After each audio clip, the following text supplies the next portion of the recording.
Mientras Rusia está mostrando estas imágenes de donde lanza misiles hacia Ucrania, específicamente hacia zonas residenciales, ahora mismo Putin en el foro de San Petersburgo asegura que el mundo multipolar se está dando, que ya se está reforzando, que Occidente por un lado, Europa, Estados Unidos, Canadá, etcétera, tienen pues una parte, digamos, de la economía y ellos tienen otra parte que asegura estará creciendo.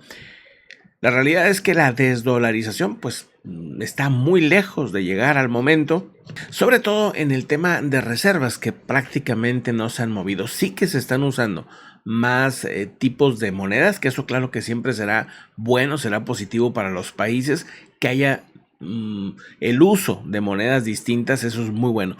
El problema es que a la mera hora usan el yuan, usan el peso, usan el que sea, y luego se refuerzan y se cambian a euros o se cambian a dólares.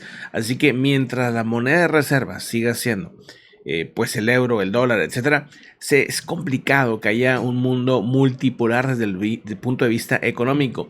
Dice, países europeos y Estados Unidos tienen pensamientos bélicos y dementes que no acaban de darse cuenta, y creo que ahí está el problema, de que el paradigma, el sistema ha cambiado. Definitivamente para mí la sensación como europeo es de alguien que ve hundirse un sistema. Esto lo dice Juan Antonio de Castro, que es un personaje que, bueno, pues es doctorado en economía y fue parte de la ONU.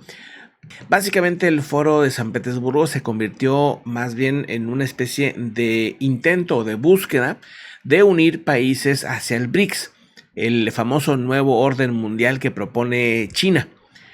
Este foro básicamente pues es eso, ¿verdad? Traerse a África, traerse a países que ahora mismo han sido olvidados por los europeos, han sido olvidados por los estadounidenses.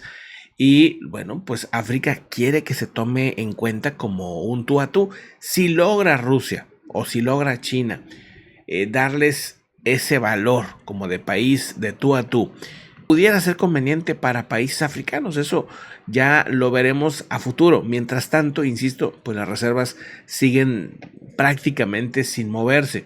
Y bueno, ¿qué dijo Vladimir Putin al respecto? Obviamente, pues él haciendo lo suyo, dice, es intrínsecamente feo el sistema mundial neocolonial que ya está dejando de existir. Lo curioso es que lo dice una persona que está invadiendo ahora mismo a un país. Es pues bueno, alucinante. Y cuando llegaron los presidentes de países africanos con Vladimir Putin, él justificó el estarse llevando a los niños de Ucrania, dice, para sacarlos del conflicto. Pero si tú estás haciendo el conflicto, pues no lo hagas, y así no tienes que también sacarle o llevarse los hijos de las manos de sus padres. O sea, es un tema, la verdad, alucinante lo que pasa, ¿no? Un mundo surreal en el que vivimos, que sí, en efecto, sí se ve más multipolaridad, definitivamente, pero también este tipo de contradicciones se siguen viviendo, sin importar si es Europa, Estados Unidos, Rusia, China, las contradicciones, pues, del poder.